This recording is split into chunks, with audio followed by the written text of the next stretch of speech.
তুমি জবাব দাও। বিনা কারণে ড্রাইভার ভাইকে মারলো কেন প্রশাসন, তুমি জবাব দাও। বিনা কারণে ড্রাইভার ভাইকে মারলো কেন প্রশাসন, তুমি জবাব দাও। ড্রাইভার একটা,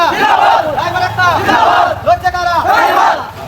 যদি কি বিষয়টি আলোচনা হলো এবং আপনারা যে ড্রাইভার সম্পর্কে ফেস দেন। গতকাল বীরভূম জেলা অন্তর্গত দুর্গাপুর থানায় একটা ঘটনা ঘটেছিল গতকাল একটা ড্রাইভার সাথে এবং আমাদের দুর্গাপুর ব্লক সভাপতির নেতৃত্বে আমরা বিষয়গুলো জানতে পারি এবং আমাদের রাজ্য সভাপতি ক্রান্তি ড্রাইভার অ্যাসোসিয়েশনের রাজ্য সভাপতির নেতৃত্বে আমরা সকলে দুর্গাপুর থানায় হাজির হয়েছিলাম এবং দুর্গাপুর থানায় যখন আমরা ভেতরে কথা বলতে গেলাম সেই মুহূর্তে প্রেজেন্ট ছিলেন আমাদের দুর্গাপুর থানার ইনচার্জ ওসি সাহেব এবং সিআই সাহেব। তো তেনাদের সাথে যথেষ্ট কথা বলে উনি আশ্বাস দিয়েছেন যে আগামী চলতি মাসে 28 তারিখ পর্যন্ত সময় নিয়েছেন। ওনার এগেনস্টে যত রকম লিগেল প্রসেস আইনত ব্যবস্থা ওনারা যতদিন নিচ্ছেন এবং আশ্বাস দিয়েছেন। আমাদের দাবি যে আমাদের যে ড্রাইভারের সাথে যে ঘটনাটা ঘটেছে এটা ফার্স্ট নয়, এটা সেকেন্ড। গত 2022 সালে ডিসেম্বর মাসে একটা ঘটনা ঘটেছিল, তখন এই অফিসারটাই ইলামবাজার থানায় পোস্টিং ছিলেন। তো ইলামবাজার থাকাকালীনই একটা পারোয় একটা হেল্পারকে এমন ভাবে চোখের মধ্যে লাঠি করে বাড়ি মেরেছিলেন, তার চোখটা এখনো পর্যন্ত হয়নি। তবে যাবতীয় ওনার ট্রিটমেন্ট খরচ প্রশাসনের তরফ থেকে দেওয়া হয়েছিল, কিন্তু ওনার চোখটা বেকার হয়ে গেছে, অকর্ম হয়ে গেছে, এখনো পর্যন্ত বাড়িতে আছে। তো এটা সেকেন্ড হলো ওই অফিসারই আজকে যে ঘটনাগুলো বারবার ঘটাচ্ছে প্রশাসনিক ভাবে ওনাদের যে পাওয়ারটাকে মিস ইউজ করে এইভাবে যে একটা গণতান্ত্রিক আইন ব্যবস্থাটাকে নষ্ট করে তিনারা হচ্ছে আইন রক্ষা পাবলিক সার্ভেন্ট, তিনাদের কাজই হচ্ছে পাবলিককে প্রোটেক্ট করা।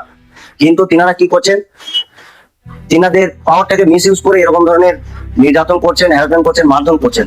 আগামী দিনে যাতে এরকম ধরনের আজকে যে 3-4 বছরের মধ্যে দুবার ঘটনা, ঠিক আছে, আগামী দিনে যাতে করে এরকম ধরনের এই অফিসার তো দূরের কথা, পশ্চিমবাংলায় কোন রকম ভাবে কোনো পুলিশ অফিসার হোক, কোনো চাঁদাওয়ালা হোক এইভাবে দুঃসাহস না করতে পারে।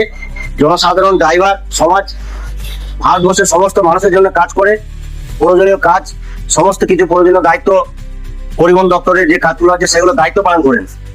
ড্রাইভার সমাজ হচ্ছে একটা আর্থিক ব্যবস্থা চালায়।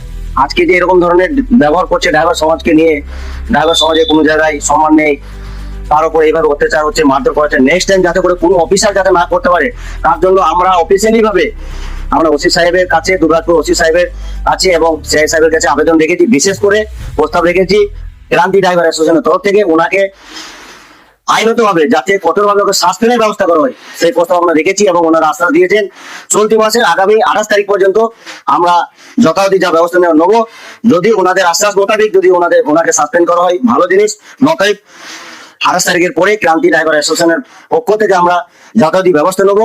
প্রয়োজন পড়লে যদি রাস্তায় নামতে হয় রাস্তায় নামবো, কিন্তু এই দুর্নীতিগ্রস্ত যারা প্রশাসন লিগেল প্রসেসে বাদ দিয়ে আইনকে উল্লঙ্ঘন করে যে পাওয়ারটাকে মিস ইউজ করে যেভাবে অত্যাচার করছে, এটাকে বন্ধ করার জন্য যত রকম ব্যবস্থা নেওয়ার ক্রান্তি ড্রাইভার অ্যাসোসিয়েশন থেকে আমরা নেবো।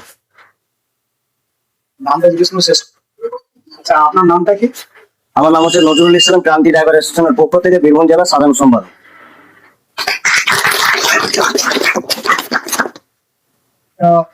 আপনার সাথে কি ঘটনা ঘটেছিল? কি হয়েছিল আপনার সাথে? আমার সাথে মারধর হয়েছিল, আর ওখান থেকে নিয়েছে আমাকে মারধর করে নিয়ে এলো পুরো রাস্তাটা, এসে হসপিটালে ট্রিটমেন্ট করালো, থানা নিয়েছে বড়। আপনি কি একা ছিলেন আর আপনার আমার খালা দিয়েছিল, ওপার ছিল, এরপরে যাচ্ছে। আপনাকে কি মারধর করেছে? আমারও মারধর করেছে, হ্যাঁ ওটা করেছে, সে মেরেছে ড্রাইভার। আচ্ছা, আর কেউ ছিল আপনার কাছে? আমার সাথে আরেকদিন ও ছিল,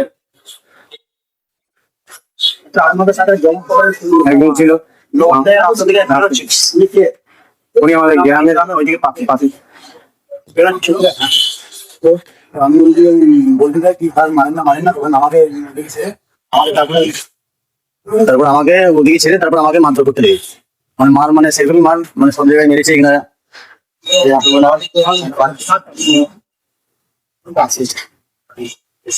আপনি এই ড্রাইভার আর হেল্পারকে রক্ষা করার জন্য গেছিলাম।